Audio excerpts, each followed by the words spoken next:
I'm absolutely devastated. I just made a 20-minute video again, and it was the good shit again, but for some reason it didn't record, and I'm devastated. I'm doing my makeup. Luckily I decided to stop and check, thank fuck. I've only done my pre-makeup stuff, which was, I'm gonna just run through it, not that anyone actually gives a fuck, but it's this Italian hyaluronic acid and vitamin C, which is all in Italian, I don't understand it. It's called Florence Biocosmetics. And then this Korean snail serum stuff that you're not supposed to put on in the morning, but I do because I like that. Pigeon! For some reason, when I take this traveling with me, it always sets off the alarms in the airport. And it's like it's some kind of like chemical X. And the last time I was traveling with it, they tried to take it off me and they said I wasn't allowed to travel with it. And I tried to argue with them because this shit was like, yeah, it's not that expensive, but I did splash out for it. And anyway, the guy working behind the desk in security ended up slipping it back into my bag, which was, you know, he was a real one. And then I just put on my absolute favourite moisturiser in the world, which I've used forever, and I will never use another moisturiser because it is the best. I'll burn on this hill if you disagree, whatever. It's different for everyone, I guess. It's just, yeah, the Nivea Blue Cream. It's fucking amazing. I put it on, I lather it on my skin at night time, and it works wonders. I wake up feeling like an angel. And then just this, again, cheap as chips, Boots Day Cream. It's SPF 30, put SPF on. I know that much. My sister's she's a beauty therapist. She's probably gonna cringe at this video because I am not an MUA. I just decided to make a little makeup video. Fuck, I'm sorry, Poppy. I'm probably gonna do it wrong. I know that you have to moisturize before applying makeup, so this is just, you know, this is what works for me. I probably look quite different and scary, and that's because I bleached my eyebrows this morning. Fucking fuming. This last video, I fucking went on a whole spiel about it. And then I feel like I have to just regurgitate, and then it's like I forget what I said. We've been through this. This is fucking Groundhog Day. The light is crazy harsh. It's like the light of God is trying to infiltrate me. I'm like, no, stay back. So yes, I bleached my eyebrows. This is the third time I've bleached them. I bleached them for the first time last year. I've always wanted to bleach my eyebrows. I've always admired other people and artists who've had the confidence to do it, because although it might not be that big to some people, it's a big thing for me. My eyebrows have always been like a really prominent part of my face. I have very thick, coarse eyebrows, very dark. So when I take them away, it's kind of quite shocking. I look quite gaunt. I FaceTimed my mum and my sister this morning as the bleach was on my eyebrows, and they were just like, no, don't do it. It's like, you know, I have to build up the confidence to do it because it's a big change. And I was like, leave me alone, I'm gonna do it. And then I like hung up, and Pigeon immediately hissed at me, and I was like, I'm fucking great, this is a sign. But I did it anyway. The reason I bleached my eyebrows, actually, it's quite a nice story, because it was my friend Cal who suggested that I bleach my eyebrows. Cal is a photographer who I've collaborated with over the past year on this next project and on other things, but we did a photo shoot together last March, and it was this big production. It was in his studio. We had like a whole team of people. It was like just a whole thing. It was like 6 looks, and it was really amazing. The pictures were incredible, and yeah, but I think because things got delayed with this project, we were left with a lot of spare time to kind of explore it more and explore the themes and what it meant as a whole, like building this world. And we realized and decided that the original photo shoot we'd done, although it was like amazing and I will use those pictures at some point, it didn't really represent the message I was trying to convey, and like it didn't really show the world that we've been creating together. I think the looks were really pretty and soft and feminine, and you know, they were just very feminine, very pretty. But then I realized, I think, having had more time to sit with this project and the world that we've been building, I think for the longest time in my life and in my career, I've never really felt comfortable or confident enough to really explore these different parts of me. Yeah, I wanted to kind of see how I could explore the visual world around this project and really kind of dig deep and pull up the roots and show them in a way that's kind of uncomfortable and not just like another pretty shoot. So we decided to, he bleached my eyebrows. He did it for me because I was way too scared. I was literally shaking. It was all very last minute. We decided to go to Dungeness. There was like no expectations. Cal rented this big 90s VHS camcorder, and I bleached my brows and put on a wedding dress that I found in Beyond Retro, and we just kind of, it became like the pinnacle of the album and the world that we had been trying to create, and everything we've made since has kind of just been an extension of this shoot that we did in Dungeness together.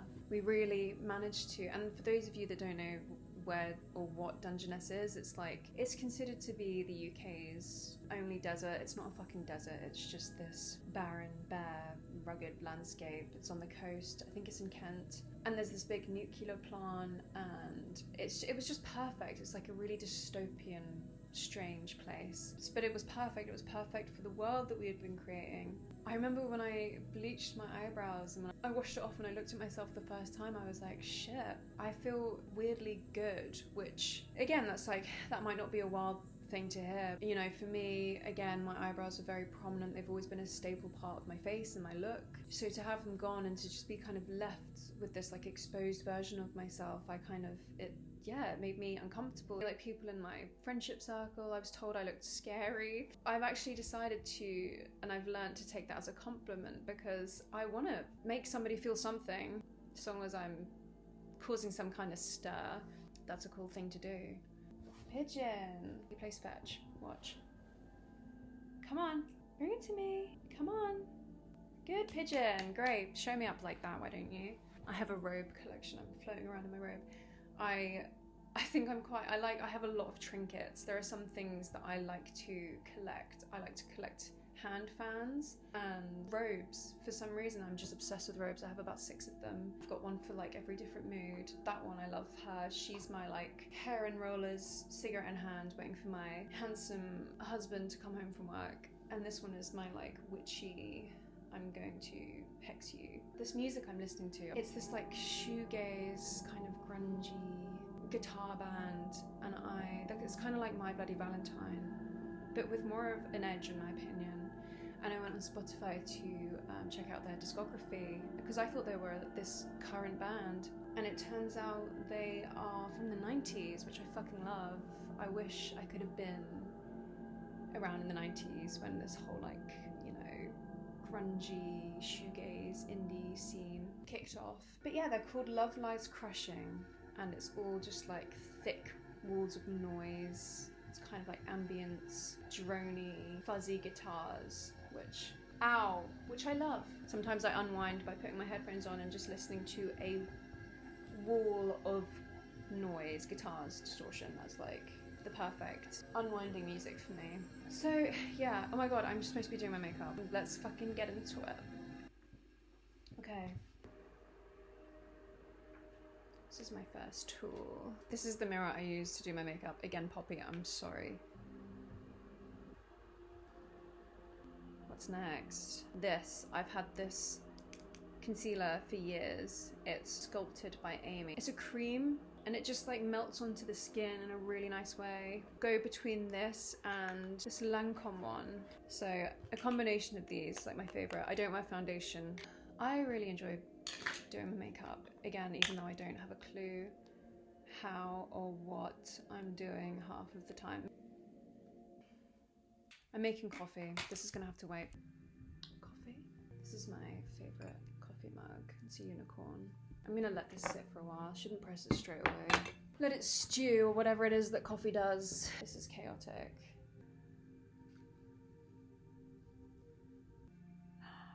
Oh, this is hilarious. Oh, whoa. Hey, Pigeon. Pigeon's pissed off at me. Anyway, whatever. How do makeup artists talk when they're doing their makeup? I can't. I don't even know if this is looking like it's making any difference. Please don't judge me. If you like do makeup seriously, I mean, this is me doing makeup seriously. This is how I do it for me. I've tried to make a video a few times now. I know I was quite consistent with my first 3 ones. I posted them like back to back. And then for some reason, I got really anxious, and anytime I sat down to make a new video, I would become derailed anytime. I just got really nervous and shy and anxious, and it's wild. I never would have done something like this in the past, ever. The thought of it would just make me cringe. And it probably is still fucking cringe, but like, whatever. People are gonna think you're cringe anyway, so you may as well just do the thing that you want to try. I was just getting really nervous, and I've been feeling very anxious recently. I think because I'm like nearing this next chapter in my career, and like, things are about to surface. And you know, I haven't released music for a while now, and so I'm scared I forget how to flex that muscle. After my last release, my last album, and didn't really perform very well, and I just felt like no one really gave a fuck. It's just kind of sad. I mean, I know some people listen and liked it, but it just felt like I missed the mark with it. And so I'm just kind of, I really poured my heart and soul into this next one. I pour my heart and soul into everything I make. If it's like a drawing or like a little lo-fi video, it's like an extension of me. It's like a gateway into my world and how I experience my world externally and internally, and then so to just put myself in that position where I'm putting it out and then it feels like no one really pays attention, it's like, it can be discouraging, it can be disheartening. It's not that I'm releasing music or making art for other people, I'm doing it for myself. But to make a career out of it, you know, people need to get on board with it and like it and want to be a part of the world that you're creating. Next project it's the Hula Benefit Bronzer. I got this in the airport. So that's coming up, and I'm nervous and I'm excited. It was such a fun thing to make. It was really very collaborative. I think it's the most collaborative work I've ever done. I made it with 2 other producers who both come from very different musical backgrounds, and so it's become this like tapestry of all of our musical worlds, and I'm really proud of it, and I'm proud of them, and I just hope it lands in the ears and in the laps of the right people. It's different from what I've made before, which is another reason why I'm so anxious. I've already been teasing the visual world on social media, and I've already received messages from people kind of saying, you know, we miss the vulnerable Rosie, like, what is this? And that's, you know, of course not everyone's gonna like what I make, and people don't like it, especially when their favourite artists change. It can throw them, but you have to understand as well that we're just people who are growing and evolving, and the things that I like and the way that I express myself and articulate myself changes. And as an artist, I really believe in reinventing myself again and again, and trying new things and having fun with it, and not just trying to remain this one type, not one-dimensional, but just, you know, I have so many different interests, I have so many different influences, there's so many things I want to try in my career and in my music, and making a body of work like this has been a really important process for me. It's a lot larger than what I've done before sonically. It still aligns with me, it's still me, the songs are still, and the songwriting is still from me, but it's just kind of like this light, it's just kind of ascended into this world that I've been afraid to explore, I should say. I felt like I've done it the right way with the right people, and we kind of have guided each other through the process of making it. We've all like learned a lot from it. I mean, I can't really speak for them, but for me, like, it's just been like a really important and very insightful experience, not just musically, it's also like for my own personal growth. I've learned so much from making this, and I've been forced to confront things in me, and I've taken myself out of my comfort zone, and now I'm sat here bleaching my eyebrows, fucking yapping online. Nice. I want you to witness the pouring.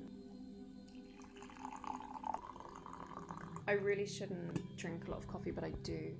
I was good today. I started my day off with a herbal tea, but usually at this time, it's 12:30 now, I am like 3 coffees deep. I used to be a barista at a train station in London, fucking worst job of my life. Sometimes during the day would be dead, and so I would practice making coffee, and I would drink the coffee that I would make. Of course, I didn't want to waste it. And I didn't understand like caffeine, I knew that people would drink coffee in the morning to kind of like wake them up, and fuck me, I had my first flat white, my one and only flat white when I was working as a barista, and I felt my body was vibrating. I felt my soul leaving. I felt like I was being hunted for sport. Ooh, I shouldn't drink that much coffee, and since then, like if I'm out, sometimes I'll get a double shot of espresso, but I'm usually a one-shot gal. I don't fuck around with 2 shots. Although, funnily enough, filter coffee is stronger than espresso. It's something to do with the coffee molecules, the science, the way the water absorbs it. I don't actually know. I could be wrong. Again, I tend to be wrong about a lot of things. So anyway, I'm bronzed up now, as you can see in my HD camera. I used to wear black eyeliner, very gothy of me, but then I realised if you have blue or green eyes, you should use brown. It makes your eyes pop more. So that is something that I've been doing, and I have received comments from people like, your eyes are so green. It's like, babe, it's the brown. I just go in. I don't actually fucking know. I can't for the life of me do a wing. I wish. I worked with makeup artists who have just effortlessly like flicks it on and then there's a beautiful flawless wing appears. But I just kind of scribble this onto my eyelid and then I do the real freaky thing. I don't know how I'm gonna do this. It's funny, whenever I'm going out and I'm getting ready, I always listen to like the saddest, darkest music. For some reason it like gets me fired up. Again, I'm going to just try not to fucking scrape my eyeball out of my head. What the fuck? And then once I've done that, I take a brush like this. This is hilarious, as if I'm doing a fucking makeup tutorial. It was just an excuse to just talk shit, to be honest. I just smudge it all. I even like get my finger in there. Smudge that shit out. I like that scruffy kind of like Effie Stoneham, you know, Tumblr girl. I watched a 20-minute long TED talk on crows recently.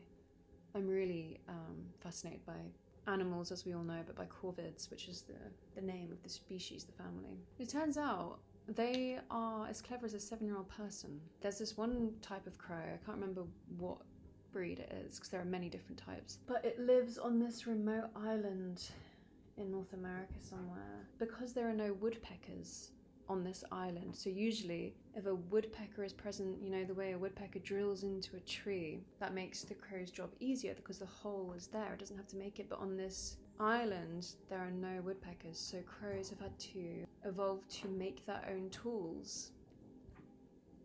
Fuck, I mean, they're smarter than I would. Just sit there and starve. I wouldn't even think. But it's incredible. They're good at problem solving. Well, at this TED talk, they were showing clips from this where they were studying crows, and it was an experiment, and they had created all these little like problems, these little tasks, puzzles for these crows to solve, and the crow would sit. And you could see her thinking about it and how she was going to solve it, you know, just like, didn't just immediately rush into it, start trying to get the food. She sat and she thought about how to tackle this task, and she tried lots of different things to do it until she got it, and it was just incredible to like witness that. And then on this same TED talk, they said how birds, obviously they remember, like crows are famous for remembering, like if you upset a crow, that's beef for life, like they will fucking hunt you down forever. But they said it was really sweet. Songbirds, they remember their songs because they studied these songbirds while they were sleeping, and they were reciting the songs in their head, in their mind while they were asleep, which is like, oh, it's the most beautiful thing. I think it's so funny as how humans, we attach our own meaning onto things though, because like what sounds like this beautiful haunting song to us, it could be this like really territorial, like it could be a robin, for instance, being like, get the fuck away from me, this is my turf. And we're just like, oh, she's singing to me. I love crows. I think they're just the fucking coolest. I love pigeons, as we all have established. I would love to one day live on a farm in Ireland, my own eco-friendly farm, and own, I don't want to say own, like they can come and go as they please, but I would love to have crows and pigeons and just you name it. I just want the lot. I want a deer, like Audrey Hepburn, she had her own pet deer. But I want to be surrounded, especially in my sunset years, I want to be surrounded by, oh, there's a songbird on this song that's just come on, how wild. I want to be surrounded by birds and animals and horses and donkeys, and I just want the lot. Fuck people. I want Hemingway, but Hemingway's gonna live forever, obviously. Hemingway's my dog. He'll be there. You best believe he'll fucking be there. And there'll be crows, and I'll just sit there in my little rocking chair on my porch, talking to my crows, and you'll hear the wind chime, which is made from shells and bones that I found on the beach. And I'll be sat in my robe, smoking my cigarettes, probably recording a video to post online. You can't see, probably. Whatever, I don't give a fuck anymore. This video is probably gonna be way too long. And then mascara, I don't even know the brand of this. I got this on tour in the weirdest place I've ever been to. I got it like a travel day, and we stopped off in this little rural German town, and there was like in the middle of nowhere, there was this big, gigantic complex, which was a hotel and a shopping centre in one. There was a chemist, and I had all this makeup in it, and I went, and I didn't realise, because I didn't understand the exchange rate. I thought it was all really cheap. So I went up to the desk, and with like mascara, like tinted moisturiser, chapstick, and it came to like 80 euros. I was too afraid to like say no, especially because of the language barrier, so I was just like, I guess I'm not eating for the rest of tour. Got free food on that tour. It was the tour with the Paper Kites, and they're like an established band, so these venues were big. They each had catering, and it was just, oh, my next tour will humble me, because it's easy to get used to that very quickly. Homemade meals every night. Next tour I'll be back eating hummus and carrots and a green room the size of a fucking Portaloo. Fuck. Anyway, I should probably go now, because I'm running, it's Cal's birthday. Happy birthday, Cal. Cal, the photographer I was talking about. There's only one Cal in my life. I'm always late for anything. Anyone that knows me, it's gotten to a point where some of my friends have to lie about the start time of some events, because I'm gonna be fucking late. I need to factor in time to float around in my robe and haunt my flat. That's like it's part of my schedule, it's part of my routine. Haunting, daily haunting. But I should probably go. One more thing, I'm gonna do one more thing and then I'm gonna go. When I was a child, sometimes at school we'd have school discos, and it was the one time that we were allowed to wear makeup. My mum would do our makeup, mine and my sisters, and my mum was like a punk chick. She was a skinhead at one point when she was younger. She was like my mum was a fucking cool woman. She always, like, sometimes she would shave her head, sometimes she'd have like pink extensions in her hair. Like, she's a bad bitch. She's covered in tattoos. She's the coolest, funniest person I know. But yeah, she would do our makeup. When I say makeup, it would be some shimmer on our eyelids, some lipstick, but she would do this thing and it's stuck with me. And I like to think that, so I have these little beauty marks on my face, and it's where, before they developed, it's where my mum would draw them on, and I like to think that they're there because my mum drew them. Since then, I have always gone over each one, and it makes me feel sexy, you know. It's like a nice little feminine thing to do. You see? I think I'm done. I mean, I'm not. I have more to do, but I'm running late and I need to stop talking to myself. Okay, well, I hope you enjoyed my tutorial.